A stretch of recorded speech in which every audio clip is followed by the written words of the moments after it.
I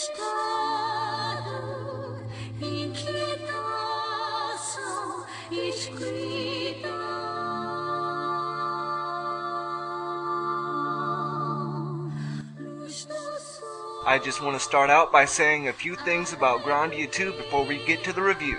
Grandia 2 is a video game in the Grandia series made by Game Arts. The game was originally released for the Sega Dreamcast in 2000 and later ported to both the Sony PlayStation 2 and the PC in 2002. The game itself is a Japanese-style anime RPG incorporating 3D graphics, voiceovers, and music. In addition to the story and battle system, the game is also notable for its musical score, written by the acclaimed Noriyuki Iwadare.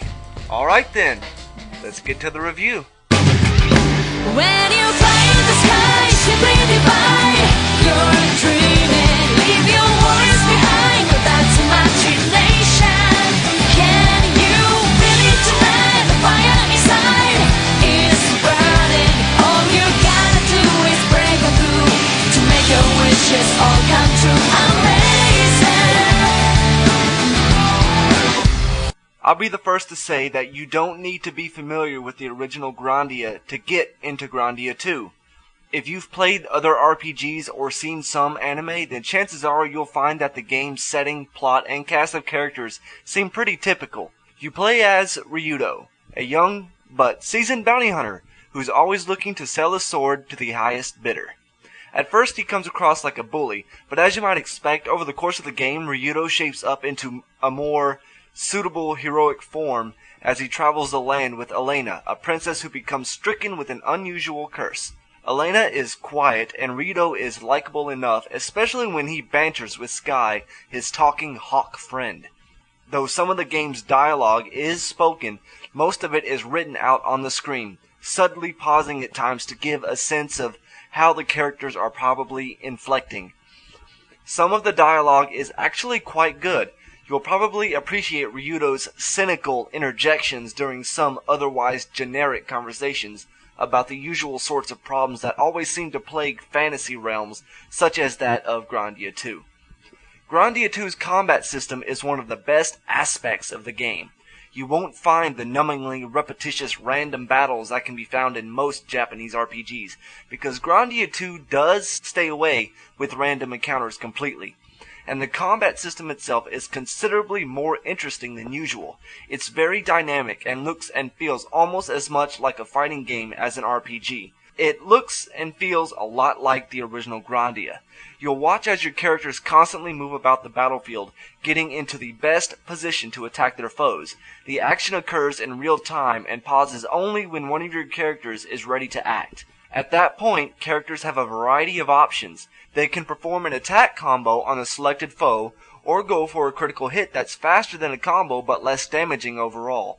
Characters can all use a variety of different kinds of magic as well as items and powerful special abilities. They can dodge and defend also. Grandia 2 uses a system of initiative. Once you select an action for your character won't act right away. The same rules apply to your enemies, so if you see one of them setting up a special move, you may have the opportunity to counterattack for extra damage and cause the enemy to lose its turn for good measure. Whatever the case, battles are smoothly animated and visually impressive as a result, even though the polygonal characters look blocky. As for the voice acting, the performances are about as overdone as the character designs themselves are. In the end, the voices fit the roles well and help bring the characters to life. Ubisoft got some recognizable talent for the parts. Several of the main characters' voices may sound familiar, either from other games or from animes or other cartoon shows you may have seen. In general, there's a good amount of variety in Grandia 2. Besides fighting enemies and talking to people in towns, you'll of course visit plenty of different types of places, from mountains on down to dungeons. Sometimes you'll need to solve some basic puzzles to proceed through an area, which aren't frustrating and make for a pleasant diversion. The game itself doesn't let you take many detours from the main storyline, so while more experienced RPG players might be disappointed that they don't have much free reign, chances are you'll appreciate how the game is generally clear about whatever it is you're supposed to do next. That, along with the fact that Grandia 2's areas are compact, keeps the game from bogging down. Though things move along quickly, Grandia 2 isn't a short game, and it should take you a good 30 hours or so before you reach the conclusion. Anyway, that wraps up episode 2 of the review. I hope you look forward to the next review.